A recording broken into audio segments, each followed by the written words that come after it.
새벽기도에 나오신 성도 여러분들을 진심으로 환영합니다. 오늘 우리에게 주신 말씀은 예레미야 12장 7절에서 17절의 말씀입니다. 예레미야 12장 7절에서 17절의 말씀입니다. 다 찾으신 줄 알고 함께 읽도록 하겠습니다. 내가 내 집을 버리며 내 소유를 내던져 내 마음으로 사랑하는 것을 그 원수의 손에 넘겼나니 내 소유가 숲속의 사자가 되어서 나를 향하여 그 소리를 내므로 내가 그를 미워하였음이로다. 내 소유가 내게 대하여는 문이 있는 매가 아니냐? 매들이 그것을 에워싸지 아니하느냐?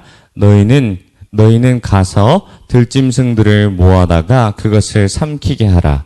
많은 목자가 내 포도원을 헐며 내 몫을 짓밟아서 내가 기뻐하는 땅을 황무지로 만들었도다. 그들이 이를 황폐하게 하였으므로 그 황무지가 나를 향하여 슬퍼하는도다. 온 땅이 황폐함은 이를 마음에 두는 자가 없음이로다. 파괴하는 자들이 광야의 모든 벗은 산 위에 이르렀고 여호와의 칼이 땅 이 끝에서 저 끝까지 삼키니 모든 육체가 평안하지 못하도다.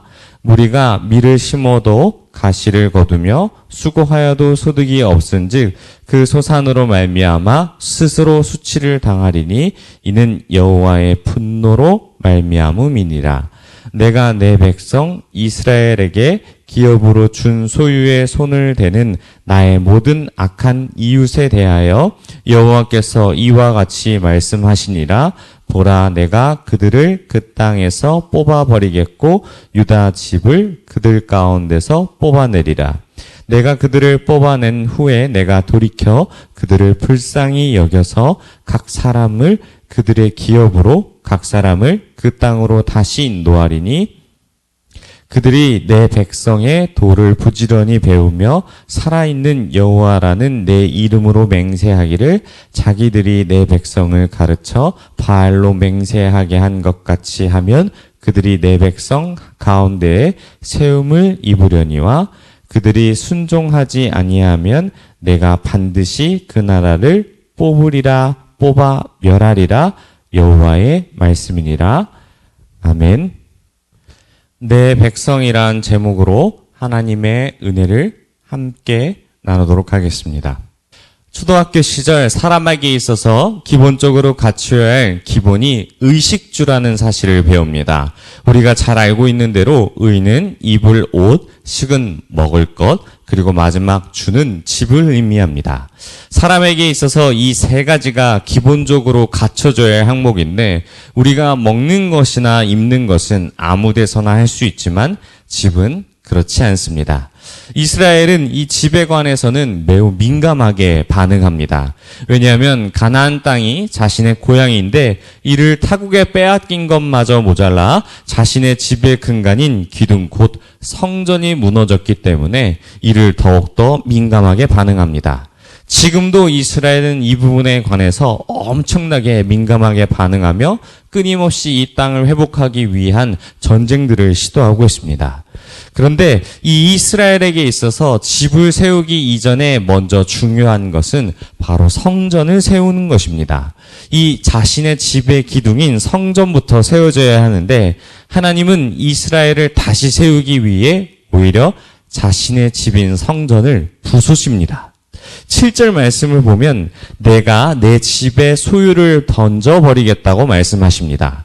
그런데 다 쓰러져가는 낡은 집을 버리는 것이 아니라 내게 필요가 없는 소유를 버린 것이 아니라 사랑하는 것을 넘겼다라고 말씀하십니다. 그것도 원수의 손에 넘겼다고 말씀하십니다. 하나님은 자신의 집인 성전인 그것을 원수의 손에 넘기셨고 소유를 버리셨다 말씀하십니다. 그런데 이 소유가 8절에서는 숲속의 사자로 비유가 됩니다. 이 8절 말씀을 읽겠습니다. 내 소유가 숲속의 사자가 되어서 나를 향하여 그 소리를 내므로 내가 그를 미워하였음이로다. 아멘. 이 내가 버린 소유가 사자와 같이 되어서 나를 향해 소리를 낸다라고 말씀하십니다. 아주 이상한 현상입니다. 저는 이 말씀을 들었을 때 이런 생각이 떠올랐습니다. TV 프로그램 중에 개와 관련된 것들을 보면 아주 훈련이 잘 된 강아지들도 있지만 그렇지 못한 강아지들도 있습니다.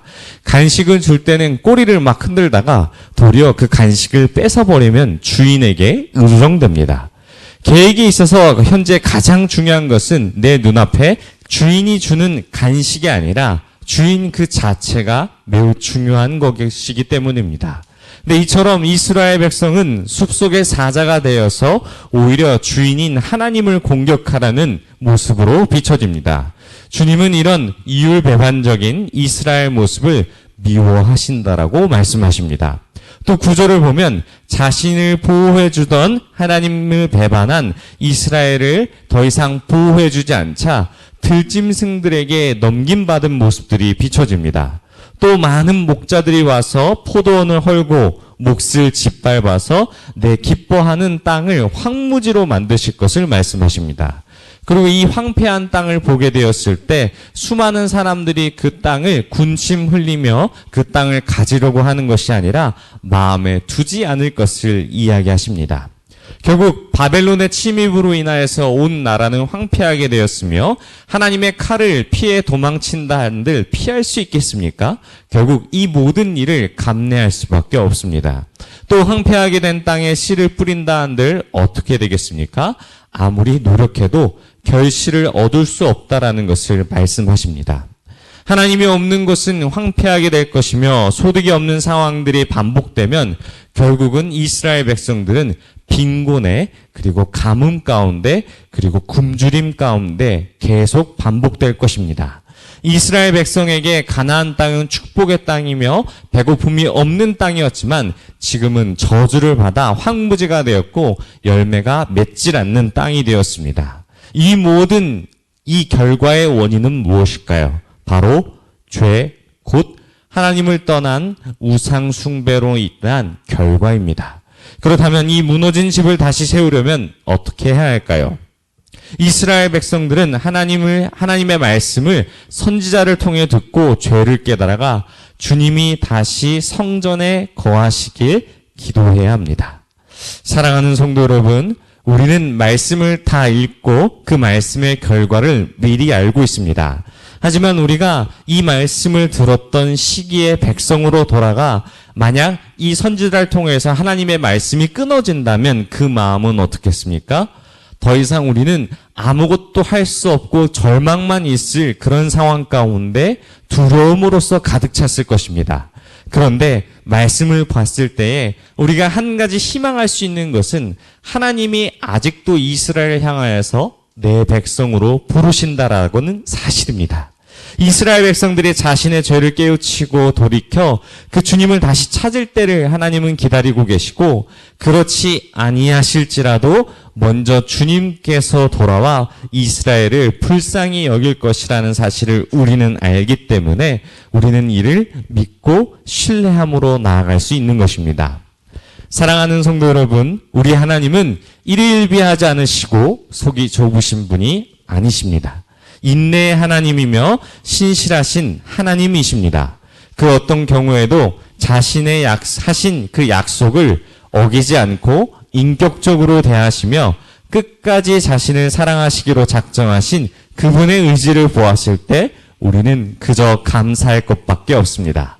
오늘 말씀을 기억하시어 주님이 우리를 사랑하시는 마음을 알아서 내 마음에 무너진 그 성전을 다시 한번 말씀으로 세워가는 저와 여러분이 되시길 바랍니다. 우리 들은 말씀을 생각하며 함께 기도하겠습니다. 먼저 주님의 마음을 알아 내 죄를 깨닫고 고백하는 우리가 되게 해달라고 기도해 주시고 이어서 그분의 사랑에 감사하며 날마다 우리의 마음의 성전을 말씀으로 세워가는 우리가 되게 해달라고 우리 주여 한번 부르시고 통성으로 함께 기도하겠습니다. 주여.